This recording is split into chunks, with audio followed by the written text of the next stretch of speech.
Hello, everybody, and welcome to another exciting episode of Bloody Good Horror. My name's Eric, and I'll be your host for this evening, where we will be discussing Mercy Black, which, despite what you may think, is not actually like a generic NBC crime show, even though it might sound like that. I am the host. I was going to go emo band. Sure. Oh. Yeah, a generic anything, really. It could be. I'll be your host for this evening. Joining me tonight, first up from Indiana, please welcome Casey. Hello. Next up, he lives in Chicago, Illinois. Joe, I was reading a whole article about Jay Cutler today. How's that make you feel? You don't really watch football. No, I don't. We tried to when we first moved here, but then I realized I don't care. Wait, Perfect. why? Like, that is the most random Chicago sports reference I've ever heard. When I said Chicago, it popped into my brain, John. I just happened to read a thing today. But why were you reading about him today? It was Did something happen to it was him? basically Sorry. it was a Chicago whatever. Nobody wants to hear this, John. Shut up. Joe, he drinks beer. He's on our show. He sings sometimes. Please welcome Joe. Hey, what's going on, guys? Really glad to be here. Joe, still in that paternity leave glow. Oh my god, I love it so much. I'm terrified to go back. Yeah, it's not great. No, Telling no. you, as someone who just went through it. Working in general, not so. No. It turns out. No, people always say that, like, because I like my job a lot, and they're always like, hey, how's work going? I'm like, yeah, it's good, it's cool. I'm like, as cool as it ever will be that I have to go to a place every day and do a thing. Yeah. But I yeah. don't dislike my job, but given the choice Still of working. staying home, getting paid for it, and Taking naps. drinking every afternoon, like Exactly. Yeah. I would take that. Exactly. Last up tonight on the show, this guy doesn't have to work, but he does anyway, just because he's bored. He lives in Manhattan, New York City, in a big tower high above the plebes. He's the business manager at bloodygoodhorror.com. Please welcome John Schnorrs. Hello, Eric. You don't have to work, I John, very much have because to work. you don't have to work, I was John, gonna say- because the riches you've made from being Bloody Good Horror's business manager has basically set you for life. I was gonna say that deluxe apartment in the sky doesn't come cheap. No, until Bloody Good Horror, is paying a living wage. I will be going no job. I work with a lot of younger people that I have to manage and Ugh. theoretically mentor. Ugh. And I always Oof. tell them, like, guys, like, you're not paid to have fun here. Like, this is like, if this was meant to be fun, we wouldn't pay you. Okay, Dad. Yeah. Well, it's like, So I you're don't know. that boss. Buzzkill, Yeah. Jesus, dude. Well, I mean, I also say like nice and inspiring things, but they get to a certain point where you're like, listen, like if it was going to be fun all day, you would be making less money. I'm sorry, that's just how this works. I wonder what Um, you'd. Now I'm like wondering what you'd be like as like would I hate you? Do you think I would hate him, Joe, as a boss? I don't know. Like I go by the same rules, John. Like you're getting fucking paid for this. Like shut your Yeah. goddamn mouth. Yeah. Yes. Yeah. I try to stay away from shut your goddamn mouth, but I get close. I get know very- I'd hate you as a boss, Joe.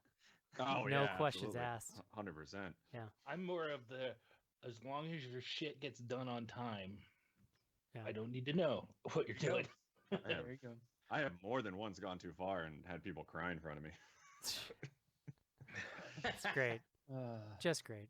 it's Well, tough. speaking of crying, we're here tonight to talk about Mercy Black. Mhm. Basically, picture someone wrote a script about Slenderman, and they were like, "You can't make a movie about Slenderman. We don't have money for that." And then they changed. They did what do they call that, Joe? In Windows Office, they did like a search and replace. Yeah. Well, I like to think of it as like the Lifetime movie, like those music ones that they do. Yeah. Where they do like TLC, but they don't have the rights to any TLC's music. Yeah. So, it's TLC inspired. Sure. It's like XLB.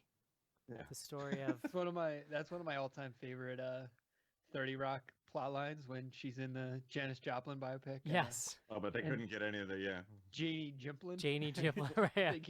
They keep changing the name. It's amazing. Yeah. TLC, TLB with right eye and T-bows and all your favorite singers. Oh man. Oh, what fun Good times. TV it is. So this is a Netflix original. That's what we're going to be talking about tonight. It is not. Oh, wait, are Yeah, you sure? well, Yeah, I'm positive. Okay, was well, it just went straight to streaming on it went Netflix. DTN. Yeah.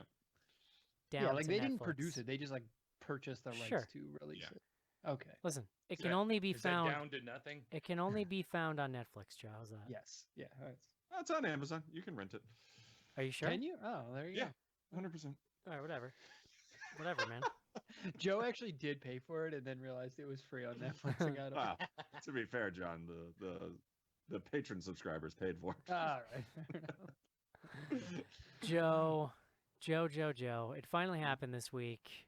Oh. The last drive-in returned again. Oh my God. It felt like the first time when he came back. Like I think I may have been more excited for this than I was for like the last marathon or the first marathon when he came back. I was pretty excited. Yeah, I mean, it was nice to just like have an appointment viewing on a Friday. You know. Yeah, and I love that it's like every Friday now. I can't wait to see. I mean, it's interesting because so he did Chud first, and I think as a horror fan, and like I view Chud through like the glasses of watching it when I was a kid, but like all his complaints about it, and now I think I dislike Chud after watching it, listening to him talk about it. You know, it's funny. Yeah, he it's doesn't fun. like Chud. I listened to it. I love Chud. In fact, I was saying this in Slack, but I owned the VHS that I used to rent as a kid because when the store went out of business, I ended up buying it. It's like one of my They were like, you rented this the most, you get Yeah. it now. one of Right. my one of my childhood favorites. And it definitely is like it's got a lot of issues, but sort of the issues are kind of what make it endearing to me. Like I think my favorite Oh, part is yeah. honestly off the hook, like Daniel Stern just off the reservation, like batshit crazy. I can't believe I watched that so much as a kid. Like it takes a long time for anything Well, to happen. what I realized is that it's a little weird because like during one of his other marathons too, he was like really ripping on a movie that I like. Maybe The Prowler. I think it was The Prowler. Yeah. But it occurred to me like he did that a lot when I was a kid too. I guess I just like my memory glossed over it. Like so, one of my all-time favorites is Maximum Overdrive. But if you ever go Woof. watch when he did that on the original show, he just like tore it to shreds because it's kind of a shitty movie.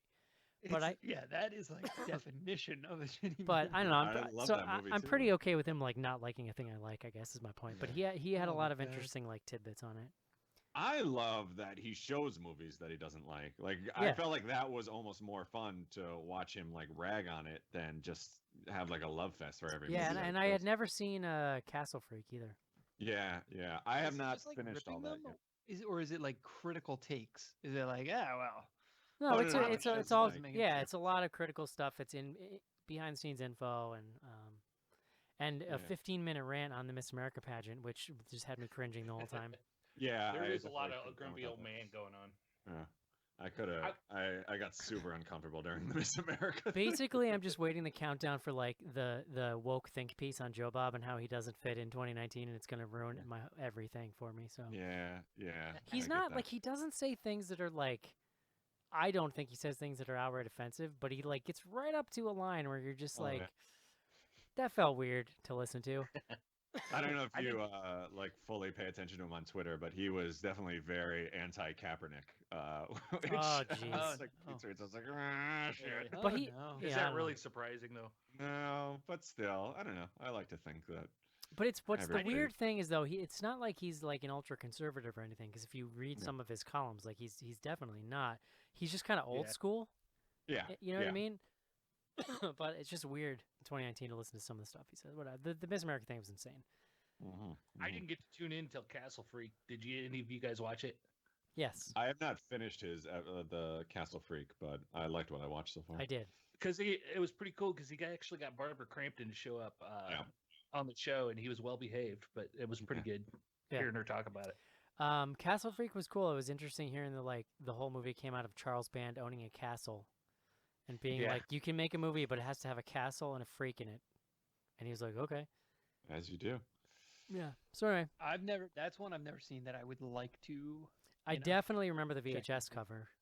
Yeah. I saw that like Yeah. years ago when I used to like Netflix would actually rent movies, and I rented Deathbed because there was that Patton Oswalt bit about it. Yeah. And it was back when I would like rip DVDs and watch them on my iPhone.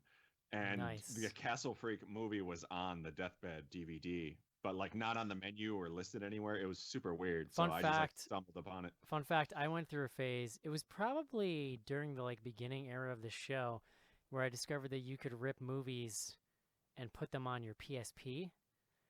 And one of the first movies I ripped, John, Chud. Oh. I watched Chud on a plane once on my PSP. You needed it in all formats, all I possible love viewing that. Like, formats. you discover this like amazing thing, and the first thing you do is like, I gotta get chud on this Yeah. ASAP. Yeah, and I the screen ripped it from VHS onto my PSP the for the screen full the experience. screen was terrible, and also like the output of the audio was so low that I couldn't hear it. So when if there was any kind of like, because on a plane I couldn't hear it, so I had to have a headphone booster to be able to hear it. But I got it on there, buddy. So much work, so much energy. I know. Oh God. Good times. I miss Yeah. that PSP. Okay, so yeah, last drive-in back. Good times. I wanted to mention bloodygoodhorror.com. John, we're still looking for writers. We'd like people to submit. If you are interested, please send us 2 reviews and a short bio. We'd like to know about you also. Mm. Yeah. They don't have to be Um, like published reviews either. You just can write a review. Yeah. And send it through. Send to, Headshots, welcome. I believe we're saying either info@bloodygoodhorror.com or Andy. I think either one of those will get the same place. So, And it has to be a review of Chud. yes. Not really. On a PSP. extra bonus points. Yes. So yeah, if you'd like to write for us, please apply. Do that. One last note, John. Tweet with BGH. Come back this weekend. They're going to watch Velvet Buzzsaw Sunday, April 7th, 8 p.m. Eastern. That is where you watch and tweet along with the new class. And there you go. Velvet Hey. Buzzsaw. That's a good one. There's a lot of wacky nonsense. Definitely a lot on of stuff to there. talk about for sure. Yes. All right. What else, Eric? I thought you had a surprise. Oh, yeah. Mm. So, John, I got a package last weekend. And I'm like, Okay. I don't remember buying anything. That's weird. So I open it up. And lo and behold, what do I pull out, John? But a novelization of the original Night of the Living Dead Nice. that we ordered live on the air a couple weeks ago. Uh-huh. Do you recall this? Joe I has had- no idea what I'm Axel. talking about. I missed this, yeah. Were you not here for this? Axel, Joe? who emailed us about it, he actually pinged me on Slack to say, "Hey, did Eric get that book that you Yes. bought for him?" It's I a said, "Yeah, he lovely did." old book. It's got a great, like, moldy attic smell to it, which I really like. Mm. You got me the perfect, like, beat up yellowed version. It's exactly what I wanted. So I read through so the whole point of this was Did you- we were talking about how George Romero like sounds like an old man in Diary of the Dead, like just his writing. And Axel was saying, well, actually, you should read this forward to this Night of the Living Dead novelization. It's actually really prescient. It turns out, John, it really is. Huh. It's really well written. It's like this really well written meditation on like the future of film and basically at the time about how videotape was going to make filmmaking accessible basically to a whole new generation of how democratizing it was. But a lot of the things he's saying are very relevant to the internet, and it also talks about sort of the way that democratization can also though lead to like dilution, you know, or like I don't know what the word is I'm looking for here, but it basically can make good content harder to find. It's very interesting. In fact, I mean, it's so interesting. sort of the world we're living in with Netflix. So yeah, I don't know when this came Netflix out, but it movies. was like it made me want to read a nonfiction book by him because then I got into the actual novelization. I'm like, I'm gonna read this because I was like psyched after reading in the forward. I got 4 pages in and put my bookmark in, and that's where I stopped. Yeah, nice. You can look in the front of the book and tell when it was published. You know, that's like the thing. 1981. Okay. Huh. Why don't you read that forward? We got time. Okay, here we go. Let's hear it. The background story behind the I'm not gonna read it. Joe, No? All right. Yeah, what's going on? you know what makes reading better? What's that, buddy? Alcohol. I don't think that's true at all. To a point. Like 1 beer makes a book delightful, and then 2 is like you're done. 2 makes me nap, yeah. Yeah. You drinking a lot Like- while you're on paternity leave? Oh, I have earned many a badges for my streak of drinking on Untapped. Yeah. Congratulations, you're a functioning alcoholic. Here's a badge. I mean, you know, what do you do while the kid's napping? You just sit there. Sit there and drink. Am I going to get my music today, or is that Yeah. just not happening? All right. Ready? Let's do it. Let's Yeah. do the beer of the week.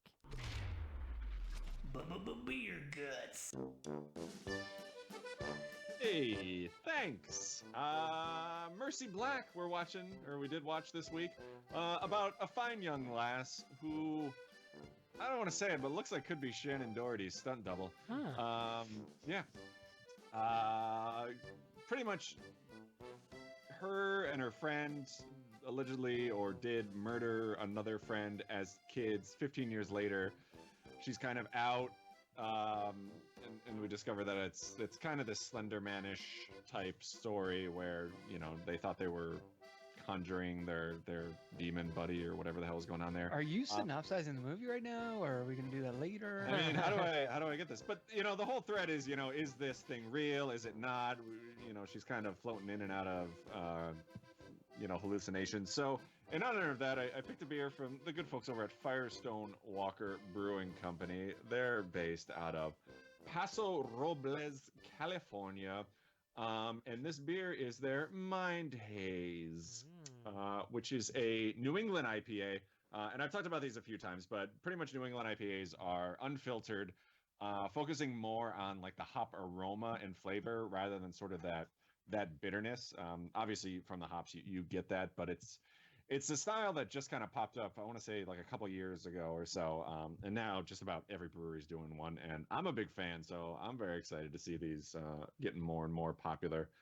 Mind Haze, as you expect, has, you know, a lot of like sort of tropical, like pineapple-y flavors to it. They put a ton of hops in this, so it gets up there. It comes in at about 6.2% alcohol, not super high, but you know, higher than your average beer. You're on paternity leave, so you can drink as many of these as you want. You just, talking know, yourself, or set an alarm for when you think the kid's gonna wake up, and just make sure you're there with another bottle for yourself and the kid, and then, you know, rinse and repeat. What else we got? Firestone beer.com is their website. Everything they put out is great. They're owned by a larger company, so I kind of rag on those sometimes, but you know, Firestone's, they put out good stuff. I don't blame them. You got to make that cheddar, I guess. And this one, I believe, is available year-round and pretty readily throughout these beautiful United States, so you shouldn't have any trouble tracking it down. And there you go. love it. Thanks, man. Guess what, Joe? What's up? I put in for my vacation for the BGH meetup. Oh yeah, we're doing that. I know we have not confirmed the location of the Saturday meetup, but we're getting pretty close. Pretty much we have the bar and the location, but the guy's just flat out ignoring me because it's like 9 months away, and you know, he's got some obnoxious asshole emailing him. But, Understandably, I suppose. yeah, but we're doing that in Chicago. What's the weekend of September 21st? First? Yep. So mark your calendars. And yeah, I'm very excited about it. Pro tip: if you're gonna go, do what I did and also take Monday off. Yeah. Yes. That's amateur hour if you don't. That's what I learned last time. Or be a full-grown adult and just going to work with a hangover. No, John, I Like don't. all the It's rest not of a us. hangover for me. It's a different thing. It's a whole. Yeah, other some thing. of us aren't management material, John. Yeah. I'm very excited. This is going to be a good time. Yeah, for sure. Mhm. All right, guys, let's do it. Let's take a quick break and discuss Mercy Black. This is it, Jennifer. Your big break in TV. From the prime time, bitch. Main feature. I wish I could bottle the smell of this book, John. Mm. You know what I want? Because I don't actually enjoy reading physical books. I find them cumbersome compared to the Kindle. But I like the smell. Kindle. You want the Kindle to spray you? Yes, or what- something? Somebody's yes. made that before. What Kindle really Really? needs is like some type of smell emitting thing, but I want to be able to dial it in. I want to be like 19. This book is from 1981 and it came from the East Coast and it was kept in good condition. Or like I want this and it from was stored in a basement. I want this from a Southern California attic that's been there since 1993. You know what I mean? And there were recently like forest fires in the area. Yeah. Mhm. Oh, I got you. too soon, John. Too soon. It's sort of just like a every year thing now, I think. But Really missing all out. right, Eric. Yeah, I'll contact the Amazon people. We'll let them know Thank you. what you're interested in, and Thanks. go from there. I mean, someone's got to be working on that somewhere, right? They're always curious what sort of mid-level podcast people are thinking and wanting to, Influencers, you're saying? Mid-level, Yeah. John. Yeah. Yikes. What was it? Too aggressive, John? I don't, whatever. Let's just leave it at where I mean- where we are. I mean, you guys are on the same show, so Yeah. Yeah. we're on There this you boat together, whatever boat it is. All right, John. go. I have not been watching the tournament, but I heard that Duke lost. It was a tough one, Eric. It was tough. How are you dealing with it? Do you guys mourn privately? I moved on pretty quick. It was a weird team this year. I mean, and we've kind of gotten to this place where all the guys are around for 1 year, so it's very hard to get. It's not like you're like, oh, I can't believe Jimmy missed his chance. These guys are all going to be playing in the NBA next year. I'm rooting for the jersey more than anything, which I don't love, but I also, you got to do what you got to do. God, I feel like we found something more intolerable than your synopsises.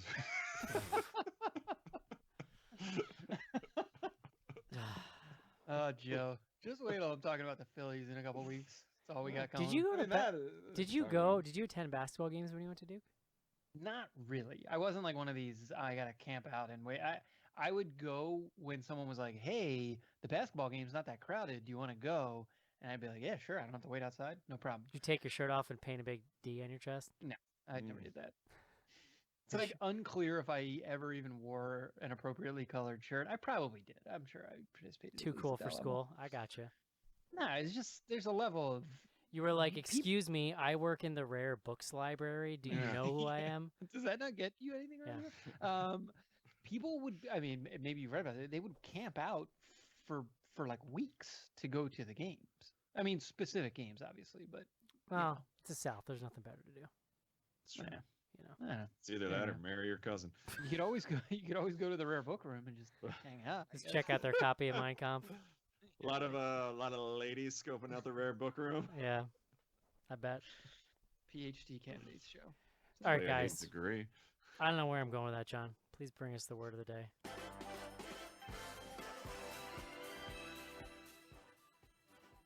Eric, I'm very excited because I learned a word today Huh. while researching. The word is eidolon. Eidolon. Whoa. Eidolon. I don't know. I'm probably not even pronouncing it correctly. It's Eidolon. Eidolon. Eidolon is an idealized person or thing, and it can also be used as a specter or phantom. Ooh. It comes to us from the Greek eidos, E-I-D-O-S, which means form.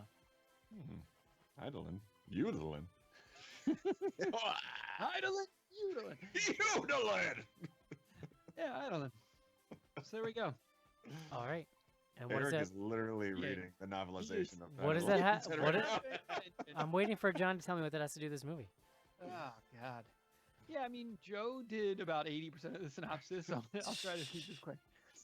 As has been mentioned, this film is very heavily based upon the Slenderman, not just the Slenderman myth, but the Slenderman murder. Well, I can't. Now I'm gonna feel badly because I don't remember if it was an actual murder in real life or simply like an assault. But essentially, there was this sequence, and it actually got turned into a documentary, I believe, on HBO, where two girls, like 10-year-olds, essentially attacked and I believe killed their friend. Yeah, she's not in this world anymore. Yeah. So and they did it to quote unquote sort of pay homage to Slenderman. This is a real story we've talked about on the show previously, and blah blah blah. This movie is like very heavily based on that, and instead of it being about the actual attack, it's set in the future when one of these girls, or you see all of them, but one of them is being released from a mental institution. She's give or take 25 years old. She's been away for 15 years, and we essentially see her returning to her town, returning to live with her sister, and trying to sort of restart her life.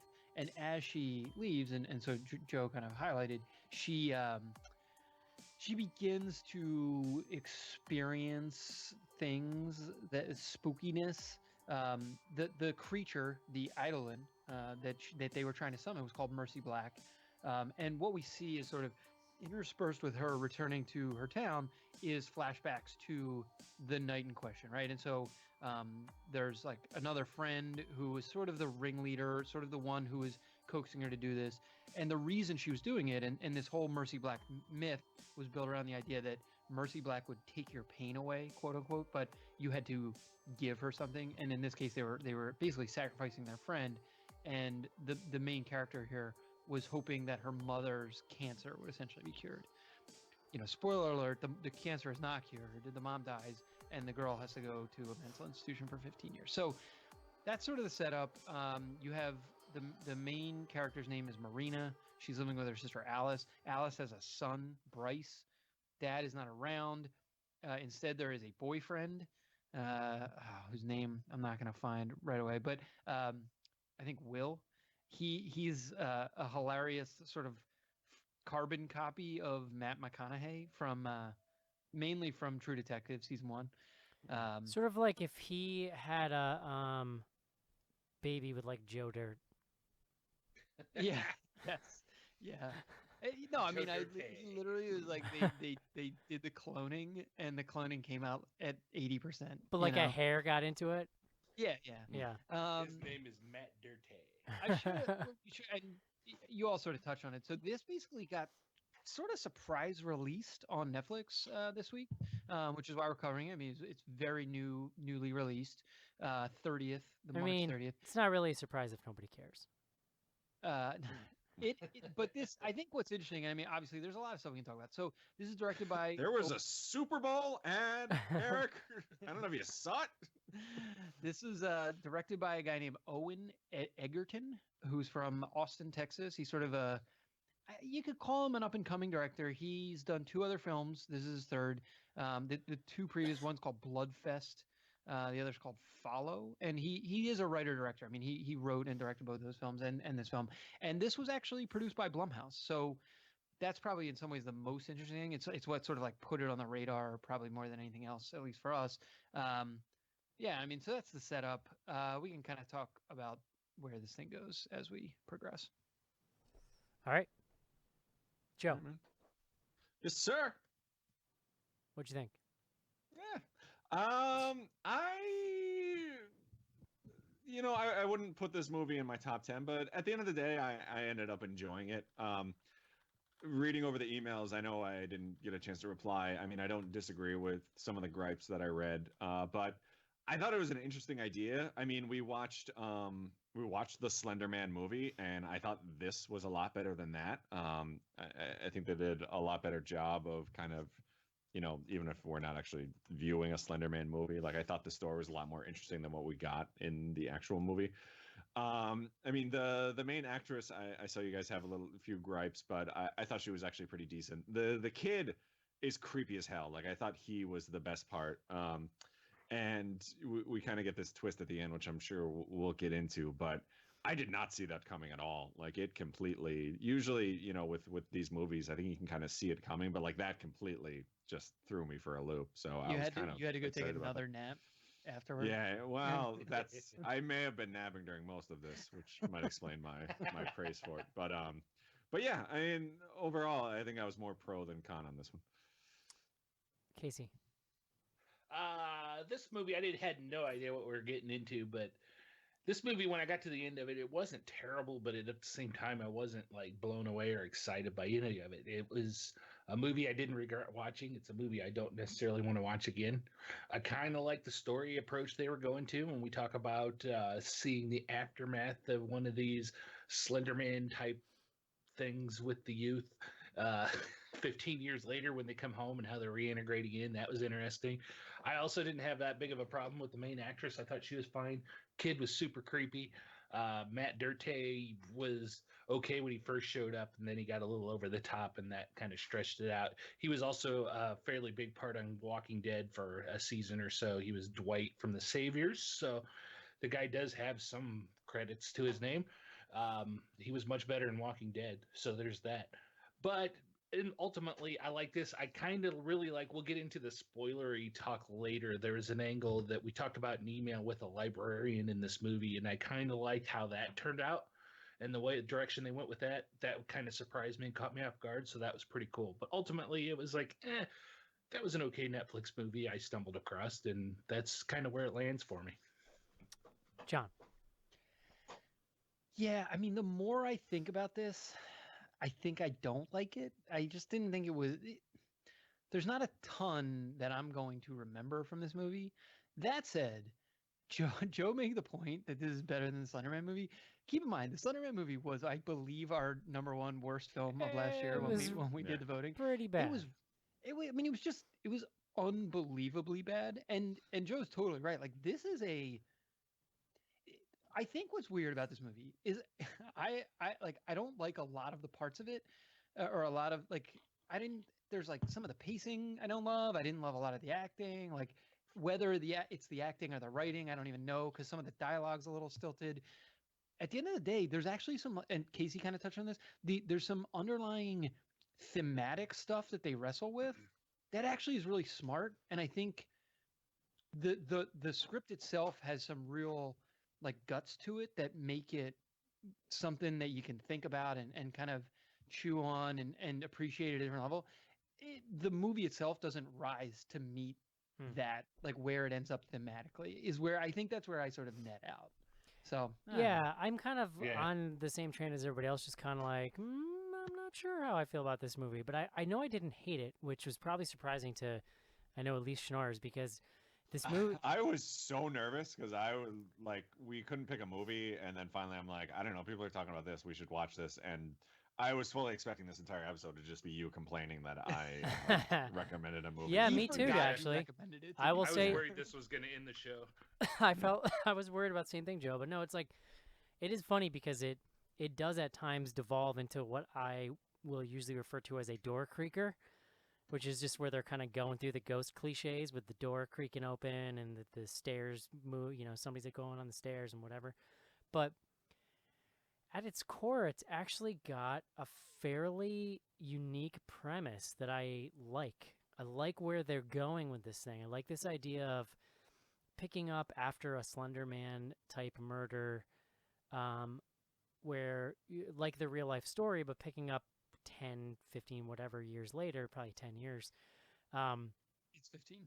Is it 15? Mhm. Like the girl gets out because she was a minor and they put her under psychiatric care and they let her out. By the way, I don't know if you mentioned, John, Janine Garofalo's in this movie. Yeah. What the hell was Janine Garofalo Really, doing in this movie? really random, but I actually enjoyed her in that role. I actually kind of wish it was like a bigger role. She's kind of just like in the beginning. She's like Oliver Platt in that Naomi Watts movie you watched.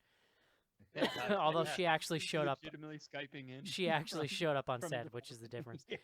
But it's, I don't know, like I really like the premise, and I feel like the moments where this movie is best is where it's leaning into those unique real world situations that might arise when something like this happens. Like I thought the family tension was pretty solid. I know, John, you didn't love the lead actress, and she does have like maybe a little iffy moments, but I kind of was into it by the end on her part, and I think that I agree with Joe. The kid was pretty good. The sister's really good. They work in this sort of like true crime podcast buff kind of character that was probably pretty accurate to what this girl might run into.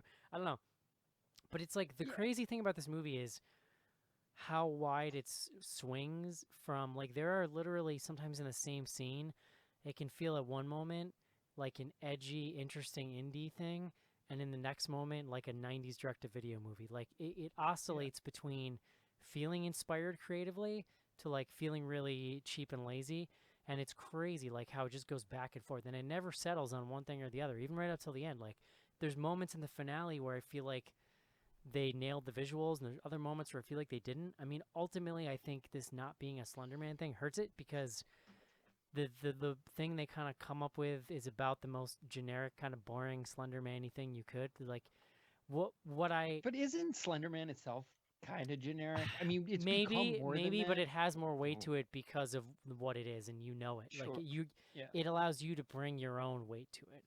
Whereas, like, this movie just makes me regret. I feel like, what if they could have made this a Slenderman movie and gotten like maybe not a different director, but just like nailed some of this stuff more. I feel like it It could probably have. would have been better than Slenderman. I'm pretty Well, sure. I think it already is. I mean, Yeah. it's already is way better than what they did with Slenderman, if only because they approached it from a unique angle and not the most generic angle possible. Like, Yeah, I mean, first of all, on the Slenderman thing, I'm actually I don't think there's any copyright against that. It's like public domain. I think it's probably. fuzzy. I think it's fuzzy. Yeah. Sure. I mean, they've made a Hollywood movie out of it though. There's got to be licensing. Well, but involved in we it. Well, talked that's- about it on that movie though. The guy who did the original drawing and post like got paid on that Hollywood movie. Yeah, it was more like, just take this money and shut up because we don't want you Yeah. to try to sue us later. It would be my in any event. Right, but like if No, no, it's you know, I think part of the decision to go with a fresh character and try to create a new legend, it even though it really does hew incredibly closely to all of the stuff, it's more just it. So I think there's like less risk in some ways of divorcing it from the Slenderman myth that has so much weight behind it. I and so, just yeah, I just didn't feel like they nailed the Mercy Black character. I don't even like the name because it just sounds so generic. But like, Well, the creature design. So this is what's interesting, right? Because there's a lot of stuff in this film that feels like 80% baked. You make a really good point, Eric. Like it covers a lot of territory, right? And I mentioned sort of it hits on a lot of thematic stuff that's interesting. Even the true crime weirdo guy, like that's an interesting thing that they kind of brought that in. They made it. They painted him obviously pretty negatively, but they didn't really do anything with it. It was just sort of like, Yeah. here's a thing you can think about for a couple of minutes. And again, he covers a lot of ground in that regard, but it then ends up being thin. And to your point, the Mercy Black character, it doesn't feel like the creature design is all that dense. Now, you could make the argument that it was created by 2 10-year-olds or one 10-year-old. Yeah, that was going to be kind of my like. We kind of find out, not to spoil anything, but like, it's very loose because the people that made it are, children. well, so. they made this thing, but I don't know, whatever. It's fine. I just think that they could have. Yeah. Ultimately, I'm still watching a horror movie. Like you got to make. Yeah. See, they could have made it that's part scarier. I of- felt like. I think when you boil this movie down, that's part of where when John was saying it didn't live up to some of the thematic things they were doing in here. This movie's kind of muddy in general because we don't fully understand how widespread Mercy Black is, and there's this whole angle, and I'll drop a spoiler alert just so we can get into it, but there's this whole angle where the 2 girls, we see a lot of these 2 girls creating Mercy Black, and the whole like a good chunk of the movie, the second act maybe, is them building Mercy Black. But then You there's mean also, in the flashbacks? yeah, but Yeah. there's also talk then of how it went viral and it spread across the country. So you didn't really get a sense if it existed, if it was viral before these girls made this, or if they created it and it went viral. Yeah, that's a good point then- actually. And then you see the librarian stuff show up later, and then it's even more confusing. Yeah. Casey, she I does she does show her quote unquote the internet, even though it would have been like 2003 when she went to this hospital. I Yeah. was so confused by that. Like, why did she not know what the internet I mean, listen, was? certainly it would be different, but Google was around. I used Google in high school Yeah. in the 90s. Or I even don't it know if wasn't. Like, there around was in still the like, 90s, but I it was- 100% used Google in 1998 or 9 in high school. well, there was some sort of search engine. So, like, the fact Yes. that like you could do that shouldn't be completely foreign to this person. Well, and I made this point over the email, but she was also in a mental hospital. She wasn't Yeah. in like a maximum security Yeah. prison where they locked her in a room for 23 hours. September a day. 4th, 1998. I think my like All right. some of those logistics too are like kind of my biggest gripes. Like, they put this woman out there into like the world with no sort of preparation as to like what the murders that she was involved with. And also like, don't spawned. Like, also yeah, like no preparation, but don't you think you would tell her like maybe it's best not to move back to the town where you did it? Yeah. yeah, Yeah. Also, don't go on the internet and search Mercy Black. yeah, like, like, give me some sort of preparation. Like, obviously you're gonna have some issues once you start to like dig into things. I really liked, and it's kind of funny because it's funny and kind of weird, I guess, when you kind of know the fuller plot. But I really enjoyed this first scene with the librarian and the kid, where he finds the Mercy Black story or whatever, and she doesn't know what it is or whatever, and she's kind of like, "Oh, what's this?" And he like Googles it, and she has this funny look on her face, like a librarian would when a kid is looking at something they shouldn't, but she doesn't want to make too big of a deal out of it. You know what I mean? Like, Yeah, that whole scene. it literally there's a headline that says 2 children brutally murdered or something like by that. your aunt, and it's like, Yeah, yeah. but I just enjoy that whole like interplay. Felt really genuine of just like you don't want to make them realize how crazy it is, so you just want to divert their attention. Can we Yeah. can we just lay down a general spoiler? Because there's Sure. actually one pretty major plot question that I have that Mm. I didn't know if I missed something or I was confused about something or if it just wasn't handled appropriately. Can we get into this? Sure. Yeah, buddy, Yeah. let's do it. All right. Were you under the impression that the girl got murdered in the story? Because look, like the spoiler alert, I the was reveal well. is that the girl is still alive and No, is actually the but- librarian. Okay. Well, so the deal was that in the flashbacks, and this is real spoiler, so buckle up, everyone. The flashbacks we see earlier on, they've supposedly killed this girl. They cut her finger off, whatever, blah blah blah. They make this offering. As the movie goes on, the flashbacks develop. What we learn at the end is that this girl didn't die. There is a mention earlier in the movie, she's not dead. Yeah, But because it's- she's still breathing. Yes. See, I missed that. It's Yeah. very quick, and if you miss it, but they still, I mean, they give you enough information at the end. I guess they never actually show it at the end. They just say like she's still alive. No, I they do mean, show it. They do Well, show there's that the she. big They do show that she wouldn't kill her. Yeah, but it's 'Cause- only after they've done the reveal. Yes, Yeah. Like to me, the reveal, I was like, "What?" but the finger fuck? gives You it know? away. The finger is the connecting thing where you like know what you're looking at. No, a And they 100%. never, I mean, I think there's two things. One, they never actually say that she was murdered. We just kind of assume. And two, I think the fact that the story is so like parallel to the Slenderman story, You like just assume, yeah. I immediately just thought like, oh well, yeah, Yeah. obviously they murdered this person because that's the story we're getting here. Well, part And of I think it for it's me pretty was obvious also they were playing off of that for the shock value too. Like from what Joe was saying, they knew we'd assume that she died. no, and it totally. Like, it you know, also, I- it also, in retrospect, I hadn't thought of this, but makes a little more sense why she would be released in the first place. Like if the girl no, hadn't well, so actually I was died. going to go the other direction. So the fact that she was in whatever confinement for 15 years, like, dude, people like 10-year-old. Well, first of all, 10-year-olds don't murder that many people, but like, you don't typically like. If you're charged as a child, even with murder, like I think like legally they can't really hold you much past like 21. I mean, Like, I'm not 2 a weeks, freaking lawyer. tops. We should contact the BGH lawyer just to like get some. But like Okay. to me, the fact He's that al- she was gone for 15 He's already years. he's already working on the amicus brief right now. I mean, that was like the other thing where I was like, holy shit, she was gone for. Now they do. I don't know. We can talk about the other girl. I actually don't think they ever revealed what happened to the other girl, but that was like What do you mean? freaking weird. The Yeah. the main ringleader when she goes to see the mom, because she basically a lot of the narrative thrust of this movie is Marina, the main woman. Well, I just who's assumed basically trying to assumed figure- she went nuts. Yeah, all, But you know. yeah. how about when she walks in Post-traumatic. and the mom has like thrown a blanket over her? Dude, that I mean, I think that was some scene creepy shit. that scene it might be the strongest scene in the movie for me because it's Yeah, it's- actually it's it's pretty- actually creepy and unsettling, Oh, especially yeah. when she turns her head, I'm like, Jesus this like Christ, something this else is gonna happen. this slow burn from where like the mom just seems a little weirdly friendly at first to like straight up Yeah. cracked, but it's like Yeah. a slow reveal. She's in the kitchen cooking Laces out cookies. Yeah, it's like a few minutes though where you really fully get the reveal, and then the moment is really when you see the girl with like the blanket over her face, and you're just Yeah. like, Yeah. but the first little your friend's here. yeah, the first little hint is that she's just like she's talking to her as if nothing ever happened. She's just like, "Oh, it's so great Yeah. to see you here," like blah blah blah. But it's Yeah. that scene really. I feel like again, It's- again, those moments where the movie actually shines, where it's doing something Yeah, yeah. outside of the norm and leaning into funny, the story.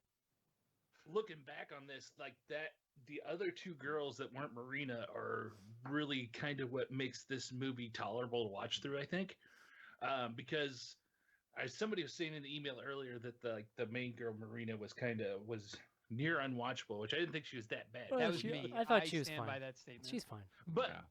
But you look at her in comparison to the other two characters, they're the ones that really make this movie interesting. Because you have like Janie and her mom that are completely weird. That was completely unsettling when mom opened the door. She's like, "Oh, I haven't seen you for 20 years. This is great. Come on in. I'm making cookies or Spot whatever." on impersonation. I'll be Nailed honest. it. I know.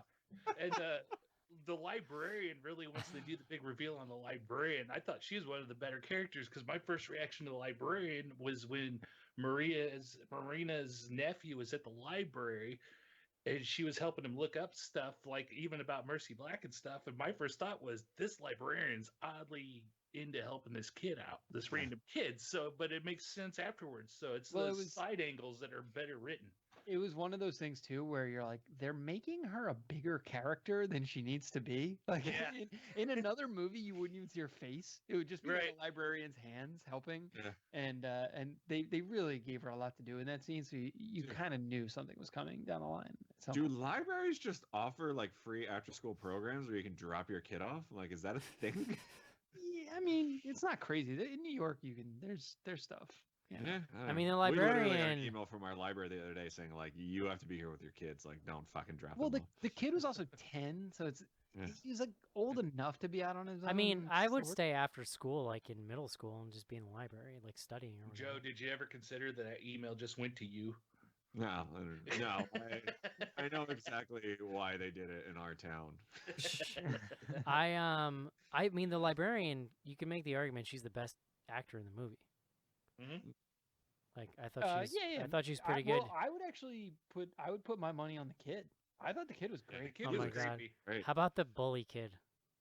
Well, Ridiculous. it's like not the bully. Oh. It's he's- like his friend. he's straight out of like fat No, kid I don't think bully. he's his friend. Like, this kid's just showing up at the house. No, because no. he has no place else Yeah, to- he makes that comment. He's like, I don't like it. I don't want him to come over, but he does. I didn't Yeah. invite him. But he's straight out of like pudgy bully, like central casting, Yeah. Yeah. Do you wonder if the parents are kind of like overfeeding him and stuff, just to It's keep like- him in those roles. Yeah. Yeah. It looks like what's the chubby Literally? kid from Monster Squad? Yeah, he's very Horace.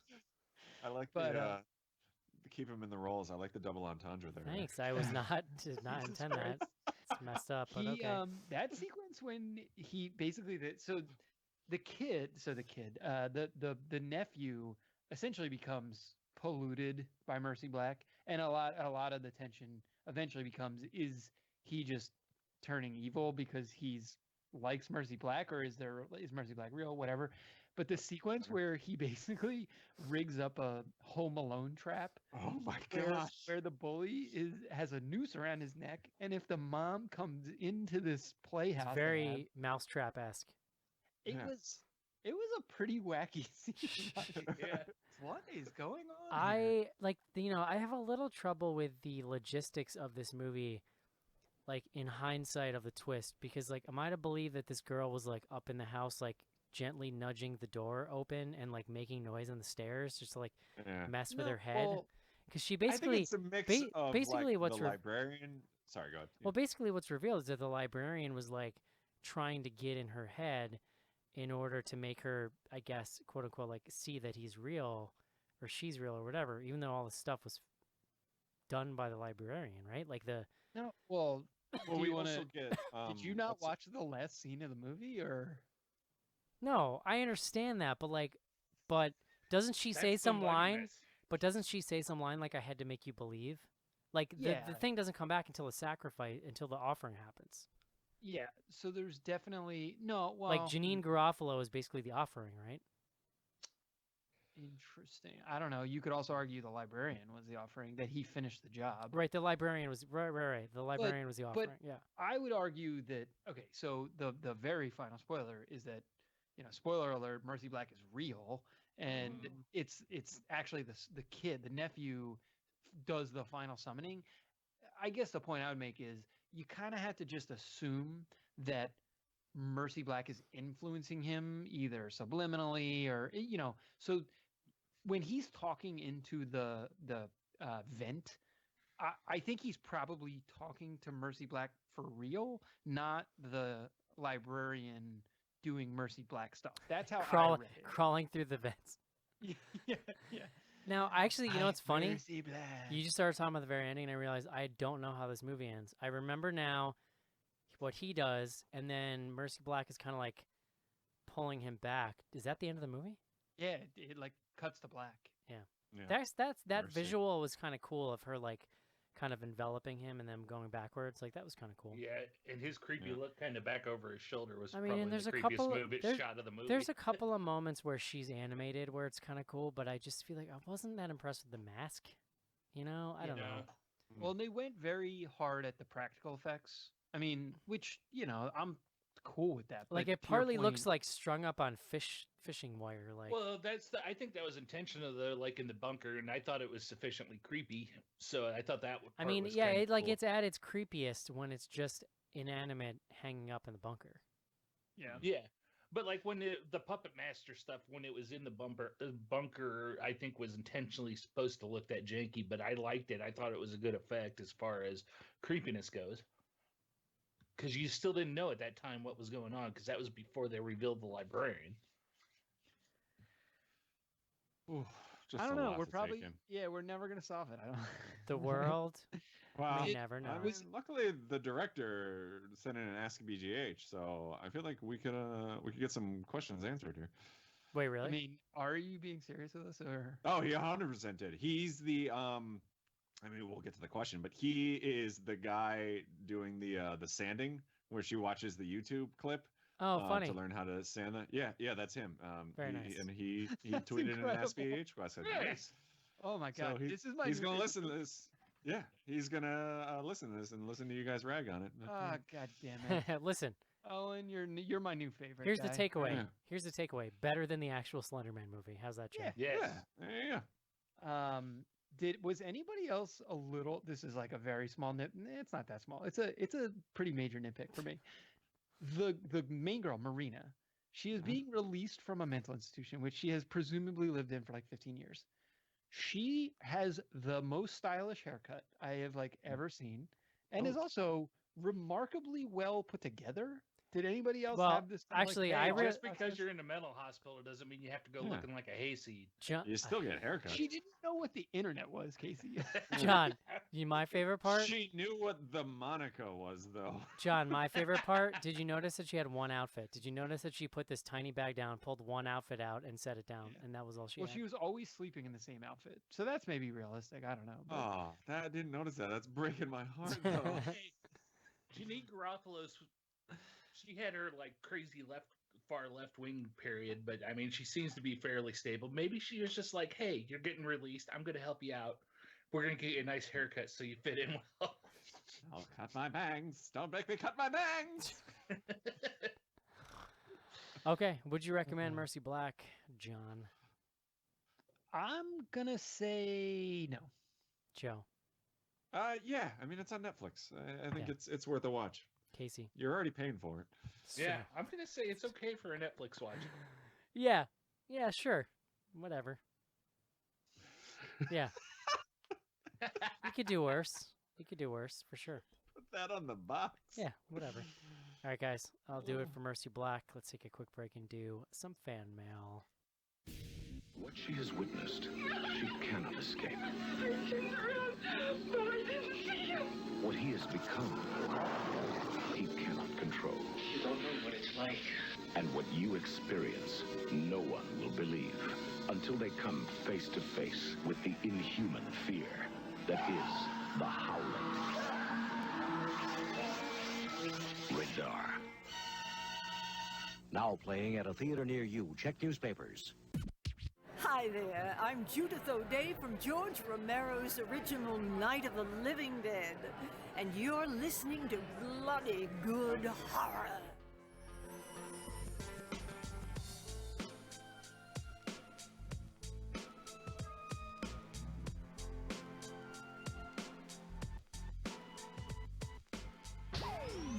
Send your emails to info@bloodygoodhorror.com or hit us up on Twitter at BGHorror with the hashtag AskBGH. And don't forget to pick up back episodes of the show at podcast.bloodygoodhorror.com.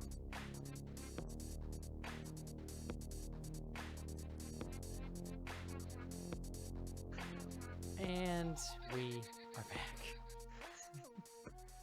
New bumpers, John. New bumpers in the house. You excited? That was good. Judith Good ones, O'Day. yeah. Yeah. It's pretty cool, huh? John. She's got the kind of name that I feel like should be a dame, right? Like, Dame Judith O'Day. yeah. I doubt she will be, but you know. Get on that. What's the queen's name? Elizabeth? No, Queen. John, No. John, one of my favorite. I don't So- know what the queen's name is. So, John, if Queen you Kate Middleton, right? if Yeah, you're there you if you're a patron of this show, John, you get a live Mhm. stream of our reviews. Yes. You get that. That's exclusive for patrons. You can watch it live, or you can go back, take the link later, and check it out. And then a few months, weeks, whatever down the road, we make them available on YouTube just to help people find the show. One of my favorite running gags from this is that the YouTube Creator Studio just shows me kind of comments as they're incoming, and we don't get like Yeah, a it's ton. not a gag. It's like a thing that's No, happening. I know. in real It's life. not like, you know what I mean. Those guys over YouTube. We don't get like a ton of these comments, but I like to just like every once in a while when I'm doing stuff in the live stream, I just happen to catch one of the corner of my eye. So you may recall, John, that there's been an ongoing saga of people searching for Ghost Watch, and instead of finding the movie, finding our review, and somehow watching like the entire thing without realizing they're not on the movie, and then like getting when angry. is the movie gonna start? So we got a new comment 3 days ago. Tariq Fox says, "A very damn boring," in all caps, over an hour of talk about the damn show, but no goddamn way to see it. Very pissed. Oh, Part of this is that at the Yeah. time we were uploading, it does say like, it says Bloody Good Horror episode, whatever, blah, blah, blah.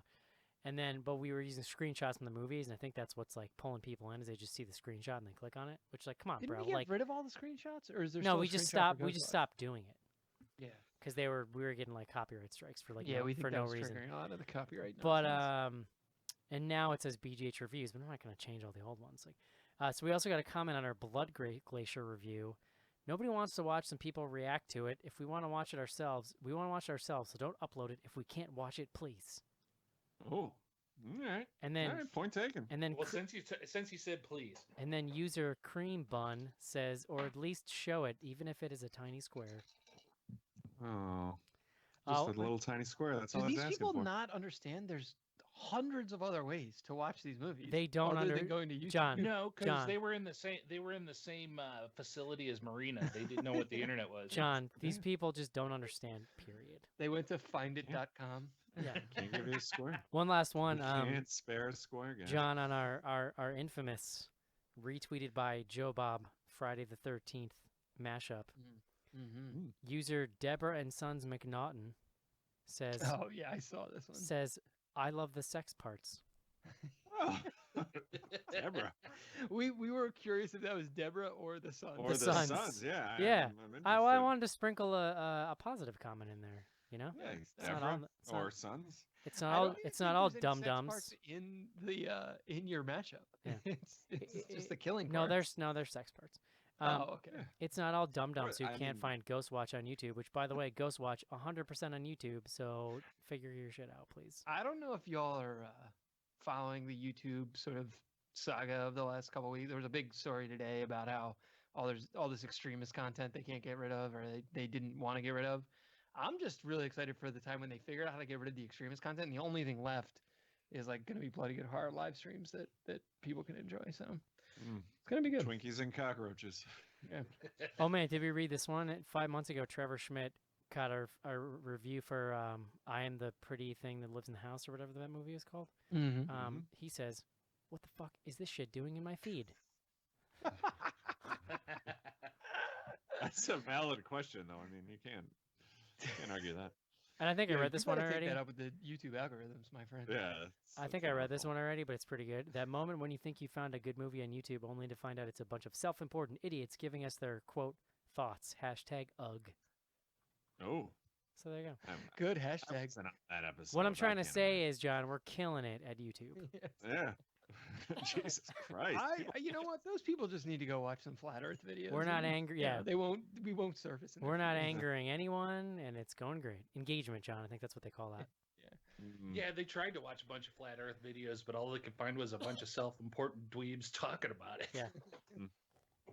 Making content. guys. Email is info@bloodygoodhorror.com. We don't have any emails, Joe. So what do we got on Twitter?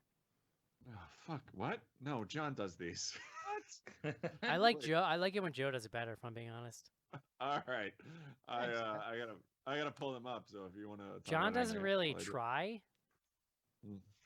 I can get him. Hold on. Schnars tends to Well, mail it in. Is what I'm trying to say. We monitor two different hashtags here. First one being BGH Classics, which is currently loading for me. That's if you're listening to an old episode on the patron feed, or if you downloaded them years ago and don't know what the hell you did, something tickles your fancy and you want to tweet it up. We got one from our friend Skizbot. This is John, or no, sorry, this is Eric, I'm assuming. John Schnars. He's watching you through your webcam right now. Stop touching yourself. He would like you to know that your parents got divorced because you touch yourself and he can see you. That's great. That's Eric for episode 332, Poltergeist. Okay. Yeah. And then one from our friend Jake. That's at HRU. Eric says, for $10, John will sign your wiener. And then John replies, $10 seems low, but we can discuss. Episode 277, Ripped, or RIPD. Oh boy, that movie was. Right? I completely forgot about that. Yeah, that is one of those movies that if you didn't mention it, I would forget that it existed. I kind of love that movie in like a Men in Black sort of way. Yeah, because I'm it's a kinda fake Men in Black movie. Yeah. You I'm dare. kind of surprised that was as far back as 77. Yeah, well, or no, what did I loaded the other ones at this point? I can't talk about this anymore. But I am currently drinking Ryan Reynolds gin at the moment. So yeah, poignant. All right, and then we also use the hashtag AskBGH. That's if you've got a question about the movie you're watching, or a comment, or you just need some life advice. Whatever tickles your fancy, you can send that in. First up from @PWool. He asks, if placed in a drained swimming pool with you, what's the largest animal you could kill with your bare hands? Gee, a drained swimming pool? So if you're trapped in It's a like a drained swimming cage or pool something. and there's Yeah, another like, animal it's in there with oddly you, elaborate, but what do okay. you think you'd kill? Yeah. God, platypus. Really? That's, I don't know, do you know that those have like poisonous like spurs? I actually did know. That's the thing is, I don't think size matters. It really depends on what the animal is. Like like. And do you have a weapon, Is or it- is it just? I guess he said bare hands. Yeah. I think fair. I think that given that human beings are animals, I think that a lot of people there's a place you can get to if you had to make it happen with I'm doing that calculation in my head. yeah. I'm still can't- landing at like small dog. I think. Kangaroo, maybe kangaroo. Oh I no might- way. No, dude, they're Kangaroos will nasty, dude. Fuck you up. They're dude. It jacked. would be a hefty fight, but I don't know. Like, Okay, can we set this up for the get together? All Yeah. I know is it can't be a lizard. My daughter's had a bearded dragon for a year, and I'm still afraid to hold it. Quick, so- quick, somebody Google, are there any kangaroos anywhere like in a zoo or something in Chicago? oh, they're There's gotta be some. Can we get Joe and a kangaroo in the same swimming pool is what I'm Are saying. you guys familiar with the capybara? I could take one of those Yes. down. Yeah. Oh, there's actually, John, if you come out early, we can go to the Brookfield Zoo. There's a capybara area where you can just walk around, and they're just around you. Oh, Nice. and then you could try beating one up for size. You can try it out. It's great. All right, so nobody actually has an answer, but that's fine. We gave you several answers. It's complicated. Yeah, it's tough. What about like the thing is like a deer is large, but I think I could kill it. Wait, well, No, dude. There's no way. I- although- not a male deer, a deer without the horns. Listen, I killed a doe. deer. I killed a deer 2 months ago. I wasn't even trying. Deer. Some of them are like- big, dude, and they can fuck you up too, man. Dude, listen. I don't know. Manatee. I could fucking destroy a manatee. Yeah, Joe. that's true. Big Joe. fish, just take it out of the water. I'm pretty sure I could just wait it out and it would die eventually. Joe, I hit a deer with my car 2 months ago, going like 30 miles an hour, and it was a small deer, and it did $7,000 of damage to my car. Like if you went for the throat. What's his name? Patrick Swayze style. From Road. I would grab that deer and be like, I used to fuck guys like you in prison, and then I'd kill it.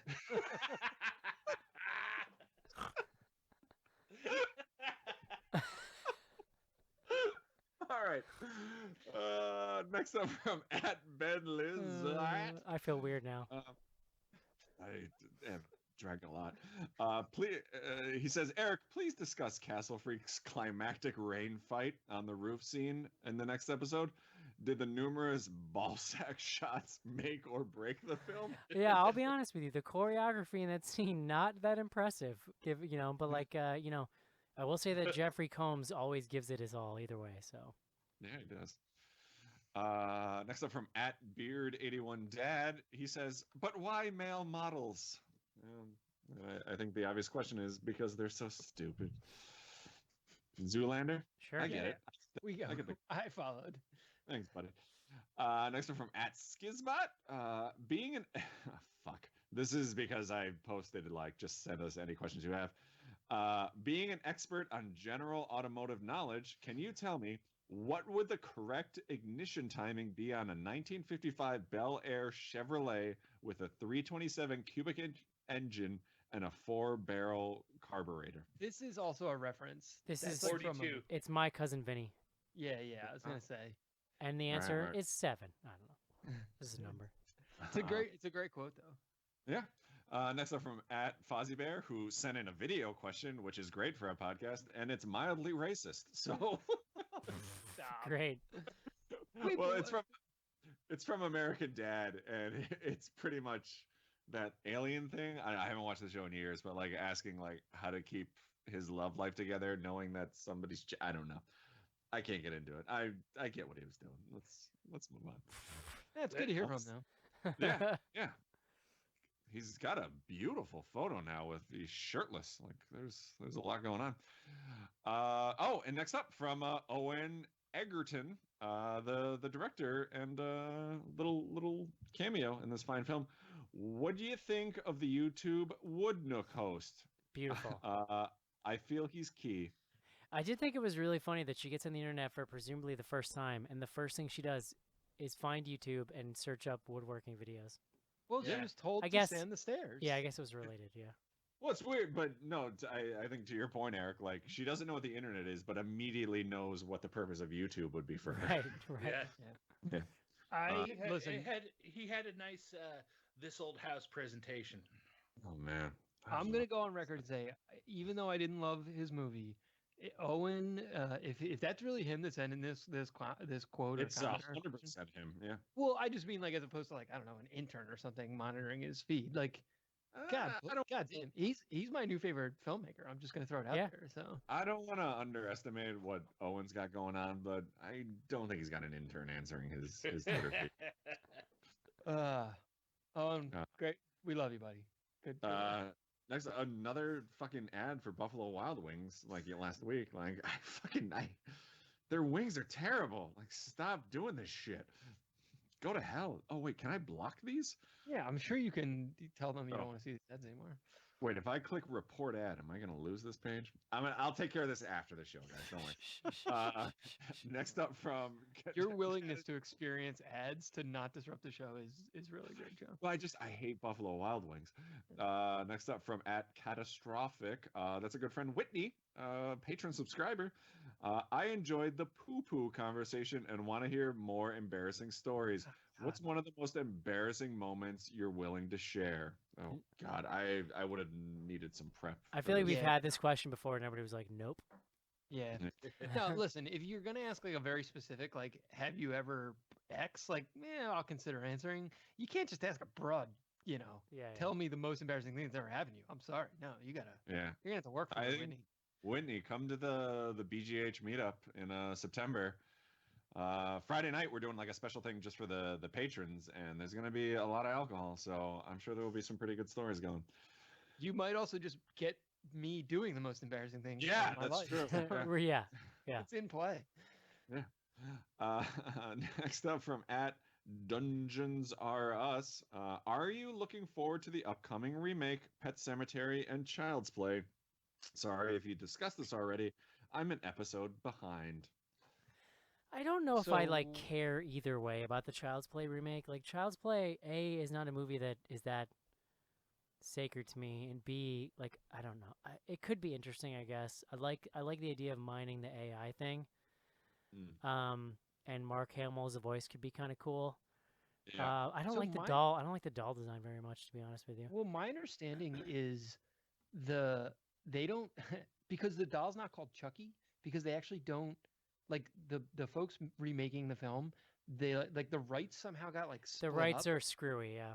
Yeah, they don't Huh. own the rights to Chucky or like the original doll design, and so I think they had to I think the new doll's called Buddy. in the Because new I think film. that Don Mancini is actually working on some kind of TV series or something. He is with Yeah. Hulu maybe or something, or maybe with Shutter. Actually, I can't remember. No, I don't know. But in any event, I'm looking forward to both of them. Honestly, like, Yeah. so we got Pet Cemetery this week. Like, whatever. It looks interesting, and then I'm pretty down for the Child's Play remake for sure. So Yeah, I don't have like a huge like Child's Play. I liked when I was a kid, but like it's not like sacred to me or anything. So I'm sure Yeah. whatever I do is going to be fun enough. I mean, like- yeah. the first Child's Play I really like, Yeah. and then after that, like the where they've gone with it has just gotten so ridiculous that I like, whatever. You can reboot that at this point. Is my mind. Yeah. All right. Last up from Horror Fan 4129. That's our friend Andy. As you guys make me laugh out loud at work while I'm at my desk on a regular basis and I get funny looks from my coworkers, have you guys had similar things happen at work or just walking around while listening to something? All the time. Like, Yeah. yeah, constantly. I will occasionally listen to shows that I'm not on, like this podcast, and like it's funny because like obviously as part of the show, I like laugh at the same parts that I would laugh at if I were on the show. Mm. I don't know if that makes sense. So I definitely It makes sense that you find the stuff funny not on the show that you would while you're here. Yeah. So Yeah. I also get angry at the same times that I would normally be getting angry. So I think the toughest thing for me is on the treadmill, like when I'm listening to a podcast and something funny happens, like I almost break my goddamn neck. yeah, yes. It's not necessarily a laugh out loud story, but we had probably 3 or 4 months ago, they hired a new director in my department, and I was out the week he started. I started the following Monday, and the director been there. I hadn't been introduced to him yet, and I seen him come up the aisle next to mine because there's also 2 Caseys there in my department, and the other one sits on the other side. And I heard him walk up to that kid and say, "Hey, I hear you're the guy I need to talk to about horror movies." And like literally like 5 people in that aisle said, "No, that's him," and pointed over the wall. And the guy's like a huge horror nerd, and we're like pretty good buds now. So it's kind of funny. There you Nice. go. Yeah. Horror bringing people together. You betcha. Magnets, how do they work? info@bloodygoodhorror.com. Looking for writers? Send 2 review samples and a short bio to Andy@bloodygoodhorror.com. Don't forget there's a tweet with BGH this weekend. That's Velvet Buzzsaw, Sunday, April 7th, 8 p.m. Eastern. Use the hashtag tweetwithBGH. And if you want to check out a live stream of the show, get access to our Hoppin' Slack community, Joe. Oh yeah, it's fun. Check us out at patreon.com/bloodygoodhorror. I don't know what we're doing next week. Is next week Pet Cemetery? Yes, Yeah, It it is. is. Sweet. So there you go. That's going to do it, guys. Hope you enjoyed the show. We'll talk to you soon. See ya. Oh, goodbye, everybody. Bye bye.